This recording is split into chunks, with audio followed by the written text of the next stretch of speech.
জিয়া রহমান বগুড়ায় তার জন্মস্থান। এটা আমি কেন, বগুড়ার কেউই কোনোদিনই শোনেননি, জানেন নাই। গোপালগঞ্জ আওয়ামী লীগের ঘাঁটি 100বার ঠিক আছে, বগুড়া বিএনপির ঘাঁটি কথাটা মোটেই ঠিক না। এখন পর্যন্ত আওয়ামী লীগ থেকে বগুড়ায় কোনো মন্ত্রী হয়েছে কিনা? দেখেন, এই প্রশ্ন তো জটিল। মন্ত্রী হয়নি। সবাইকে স্বাগত জানিয়ে শুরু করছি বাংলা ভিশনের বিশেষ সাক্ষাৎকার অনুষ্ঠান। আপনাদের সাথে আছে আমি সুজন মাহমুদ। দর্শক, আজ আমাদের সাথে আছেন বগুড়া জেলা আওয়ামী লীগের সভাপতি এবং সদ্য নির্বাচনে বগুড়া থেকে নির্বাচিত বগুড়া 5 আসনের সংসদ সদস্য জনাব মুজিবুর রহমান মজনু। জনাব মুজিবুর রহমান মজনু, আপনাকে আমাদের এই আয়োজনে স্বাগত।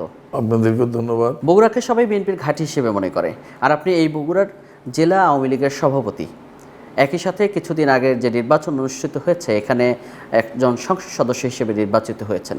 সব মিলিয়ে আপনার কাছে প্রশ্ন, আসলে বগুড়াতে আওয়ামী লীগের রাজনীতি কেমন? বগুড়া আমাদের বিএনপির ঘাঁটি, এই কথার সঙ্গে আমি কিন্তু একমত না। এই কারণে যে আমরা এখানে বিএনপি আসন বেশি পাই, 7টা আসনের মধ্যে ওই সংখ্যক আসন বেশিরভাগ সময় তারাই পাইছে। এবং আপনারা জানেন যে পাকিস্তানের সময়ও 70-এ যে নির্বাচন হয়েছিল, সেই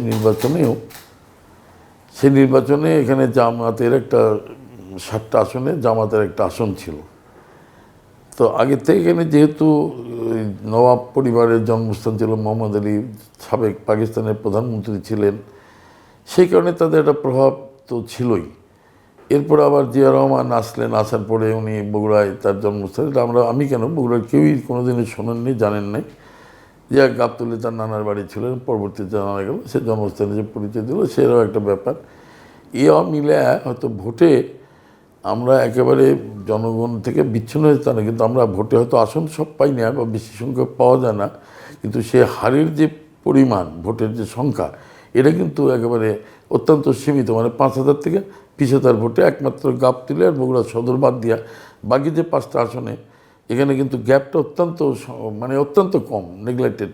কিন্তু নরমালি আমরা ধরেই নিই যে গোপালগঞ্জ আওয়ামী লীগের ঘাঁটি, বগুড়ায় যেহেতু বিএনপি প্রতিষ্ঠাতার বাড়ি, সে কারণে কিন্তু এটার জবাব তো আমার দেওয়ার প্রয়োজন আছে না। গোপালগঞ্জের বিএনপির ভোট আর আওয়ামী লীগের ভোট, আর বগুড়ায় আওয়ামী লীগের ভোট আর বিএনপির ভোট, এটা বিশ্লেষণ করলেই গোপালগঞ্জ আওয়ামী লীগের ঘাঁটি 100বার ঠিক আছে, বগুড়া বিএনপির ঘাঁটি, কেন ভোটের ব্যবধান তো অত্যন্ত ফিউ পার্সেন্টেজ। অন্য জেলার তুলনায় বগুড়ার রাজনীতি, আওয়ামী লীগের রাজনীতি কি সুখকর না? এটা কষ্টদায়ক, এটা নিঃসন্দেহে। কেন বিএনপি জামাত এখানে শক্তিশালী, এটা তো অস্বীকার করার কোনো সুযোগ নাই। আর বিএনপি তো মূলত বেসিক্যালি কোনো রাজনৈতিক দল না, এরা ওই স্বাধীনতা বিরোধী যে শক্তিগুলা, তাদের একটা সক্রিয়, তারা সবসময় আওয়ামী লীগকে হারাইতে হবে, আওয়ামী লীগকে পড়তে, এই জায়গায় তাদের একটা ইকুয়েশন, আওয়ামী এনটি যে লোকগুলা, তারা সবসময় একত্রিত হয়। সেক্ষেত্রে বগুড়া আসলে কোনো আপনাদের রাজনীতিতে কোনো চ্যালেঞ্জ মোকাবেলা করতে হয়েছে কি? চ্যালেঞ্জ তো বরাবরই হয়েছে। এখানে বিএনপি যখন ক্ষমতায়, জিয়া রহমান সাহেব ক্ষমতায়, বেগম জিয়া যখন ক্ষমতায়, জিয়া সাহেবের পুত্র তারিক সাহেব, উনি বগুড়ায় থাকতেন। থাকিয়া যেভাবে সর্ব জায়গায় সর্বক্ষেত্রে আমাদের দেখেন, আজকে কষ্টদায়ক ব্যাপার হলো, আজকে আমরা আওয়ামী লীগ ক্ষমতায়, বিএনপি হোক বা অন্য কোনো দল হোক, তাদের রাজনৈতিক যে কর্মকাণ্ড তাকে নির্বিঘ্নে করে, কিন্তু আমরা বঙ্গবন্ধুর জন্মদিন, স্বাধীনতা দিবস, 16ই ডিসেম্বর, এগুলো আমরা পালন করতে গেলে দেখা গেছে বঙ্গবন্ধুর মৃত্যু দিবস, শাহাদত বার্ষিকী পালন করতে গেলে সেখানে আমাকে পার্টি অফিস থেকে বাড়াইতে দেওয়া হয়নি। আমরা নিয়মতান্ত্রিক রাজনৈতিক কর্মসূচি করতে গেলে সেখানে আমাদের করতে দেওয়া হয়নি। এই সদ্য নির্বাচনে আপনি রাজশাহী বিভাগের দ্বিতীয় সর্বোচ্চ ভোট পেয়েছেন এবং বগুড়ার থেকে সর্বোচ্চ ভোট পেয়ে একজন সংসদ সদস্য নির্বাচিত হয়েছেন, প্রায় 2 লাখ ভোট। কিভাবে এত ভোট আপনি পেলেন?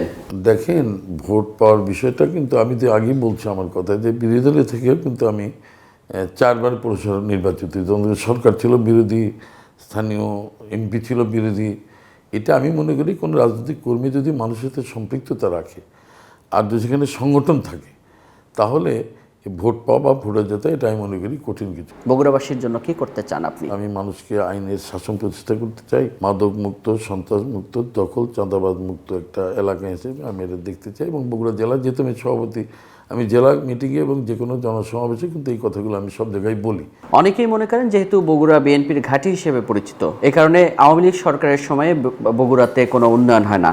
আসলে সেটা কতটা সঠিক? কোন জায়গাটায় বগুড়া পিছিয়ে রাখছে আমাদের মাননীয় প্রধানমন্ত্রী বলেন, যে আজকের দরিদ্র বিমোচনের কথা যদি বলেন, সারা বাংলাদেশে যেমন এই যে বয়স্ক ভাতা, বিধবা ভাতা, মাতৃত্ব ভাতা, হিজড়া ভাতা, প্রতিবন্ধী ভাতা, এই যে ভাতাগুলো, সেক্ষেত্রে যদি দেখা যায় তো না, বগুড়া ছাড়া অন্য জেলায় 10 জনক দিছে, বগুড়া জেলায় 5 জনক দিছে। তাহলে বোঝা যেত যে সরকার বৈষম্য করছে। যদি অবকাঠামোগত উন্নয়ন ধরেন, আজকে বগুড়া গবেষণা মশলা গবেষণা ফ্যাক্টরি, এটা কিন্তু আওয়ামী লীগ সরকারের করা। আন্ডারপাস, বাইপাস এবং করতোয়া নদীর পাশ দিয়ে করতোয়া নদী খননের প্রকল্প অলরেডি কাজ শুরু হয়েছে। তো এরপরে আসেন হলো আপনার এই যে 4 লাইন যেটা হচ্ছে সারা বাংলাদেশে, বগুড়া তার মধ্যে বাদ নাই। কী সুন্দর ফ্লাইওভারগুলো করা হয়েছে। বগুড়া মেডিকেল কলেজের কথা যদি ধরেন, এই বগুড়া মেডিকেল কলেজে যখনই মেডিকেল কলেজ করছে আমাদের বিএনপি সরকার, আমরা এটা অস্বীকার করি না। আমরা তো এখন আওয়ামী লীগ ক্ষমতায়, এটা জিয়া রহমান মেডিকেল কলেজ। আমাদের মাননীয় প্রধানমন্ত্রী জনতা শেখ হাসিনা ওইটা কিন্তু বিবেচনা না করে, যেখানে 12টা সাবজেক্টে লেখাপড়া হতো, আজকে 32টা সাবজেক্টে বগুড়া মেডিকেল লেখাপড়া হয়। এটা তো আওয়ামী লীগ সরকার শেখ হাসিনা মাননীয় প্রধানমন্ত্রী এটা করেছেন। উনি তো এটা ভাবেন না যে না বগুড়া আমাদের বিরুদ্ধে বগুড়া মানুষ ভোট কম দেয় বা অথবা ওটা জিয়া রহমান মেডিকেল, ওটা করা যাবে না।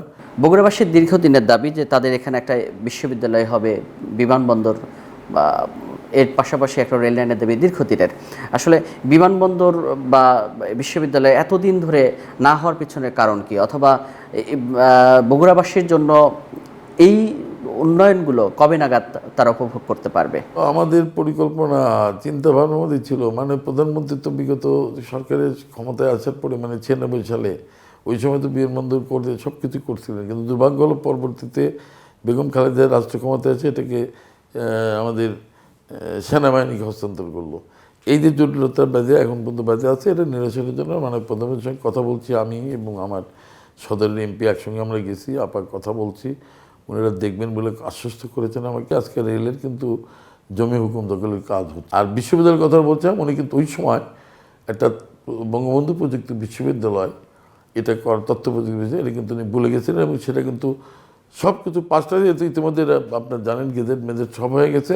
কাজে আমরা বগুড়ার মানুষের যা যা প্রয়োজন, আমরা বগুড়ার একজন রাজনৈতিক কর্মী হিসেবে, বঙ্গবন্ধু আদর্শের কর্মী হিসেবে জননেত্রী শেখ হাসিনা সরকার প্রধান, তারও ইচ্ছা আছে যে সারা দেশে সম উন্নয়ন করে মানুষের মন জয় করতে। আওয়ামী লীগ অনেকবার ক্ষমতায় এসেছে, এখন পর্যন্ত আওয়ামী লীগ থেকে বগুড়ায় কোনো মন্ত্রী হয়েছে কিনা? দেখেন এই প্রশ্ন তো জটিল। মন্ত্রী হয়নি তো। ওই স্বাধীনতার পরে গেটার বগুড়া, তখন যেটা জয়পুরহাট আমাদের মধ্যে ছিল সাব ডিভিশন হিসেবে, ওই সময় জয়পুরহাট থেকে একজন মন্ত্রী হয়েছিল। আসলে বগুড়ার থেকে কোনো মন্ত্রী আমাদের করা হয়নি বা আমরা পাইনি বা হয়নি।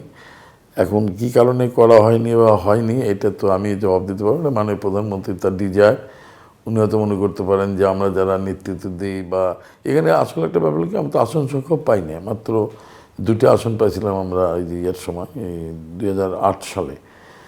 তার আগে তো একটা সিট আমাদের শেরপুর ধুনটি পাইছিলাম একটা 96 সালে। এছাড়া বাকি সময়গুলো তো আমরা এখানে বগুড়া আসন দিতে পারিনি। এটাও উনি ভাবতে পারেন যে, তো এখন তো আমি মনে করি যে বগুড়ার স্থানীয় সরকারের যে ভোটগুলা বিভিন্ন নিচু 4 থেকে, মানে ইউনিয়ন পরিষদ, তার মধ্যে পৌরসভা, উপজেলা এবং গত পার্লামেন্টেও আমরা বগুড়ার 2-3টে সিট পাইতাম 8 সালে, যে কারণে 2টা হয়েছে। তো হয়তো উনি মনে করেন যে ক্যাপাবল বা তার বিশ্বস্ততা অথবা কাজ করে মানুষের সম্পৃক্ততা, এরকম কোনো লোক যাদের দায়িত্ব দিলে তারা সঠিকভাবে দায়িত্ব পালন করে বা সরকারের মানে যে সুনাম এটা অক্ষুণ্ণ রাখতে পারবে কিনা, এরকম হয়তো মনে করে। আগামী দিনের নেত্রী মনে করলে উনি দিতে পারেন। এবং আমি মনে করি যে বগুড়ায় রাজনৈতিক আমাদের যে অবস্থান আছে, আমাদেরকে আরও যদি বগুড়ার মানুষকে উন্নয়ন আমরা দিতে পারি, তাহলে বগুড়ার মানুষও খুশি এবং বগুড়ার মানুষ এখনও তো অনেক পজিটিভ। এখন আমি মনে করি আগামী দিনে আমরা যদি আরও বেশি বেশি কাজকর্ম করে মানুষকে আমরা তাদের চাহিদা মোতাবেক যদি সহযোগিতা করতে পারি, তাহলে বগুড়ার মানুষ আগামী মাননীয় প্রধানমন্ত্রী উনি যদি মনে করেন যে কোনো কাউকে দায়িত্ব দিলে বগুড়ার মানুষ সহ উত্তরবঙ্গের আমাদের যে কি এরিয়া, বগুড়ার অ্যাটাচ যে জেলাগুলো আছে বা উত্তরবঙ্গের মানুষের কিছু ভালো হবে, উন্নয়ন হবে। পাশাপাশি মানুষের কাজ করলে তো মানুষের কাছে যেতে পারলে তো মানুষ পজিটিভই হয়। সব কিছু মিলিয়ে বগুড়ার বিরোধী দলের রাজনৈতিক সহাবস্থান কতটুকু আছে? না, বিরোধী দল আমরা যখন বিরোধী ছিলাম তখন এই সুযোগ ছিল কতটুকু বা ছিল না, এটা কিন্তু আপনারা সাংবাদিক হিসেবে আপনারা কিন্তু জানেন, তখন ছিল না। কিন্তু এখন আমি তো মনে করি যে পরিপূর্ণই তারা করতেছে। বরঞ্চ আমরা যখন বিরোধী ছিলাম আমাদেরকে রাস্তায় বেরোতে দেওয়া হয়নি, এটা সবাই জানে। আমাদেরকে প্রকাশ্যে পিটা হয়েছে, আমাদের নেতৃবৃন্দকে পিটা হয়েছে, মামলা দেওয়া হয়েছে।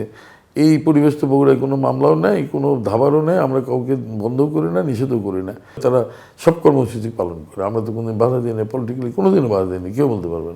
ধন্যবাদ আপনাকে আমাদেরকে এতক্ষণ সময় দেওয়ার জন্য। জি, থ্যাংক ইউ, আপনাদেরকেও ধন্যবাদ। দর্শক, আপনাদেরকেও ধন্যবাদ এতক্ষণ আমাদের সাথে থাকার জন্য। দেখা হবে আগামী পর্বে, এই প্রত্যাশায় আজকের মতো এখানে শেষ করছি।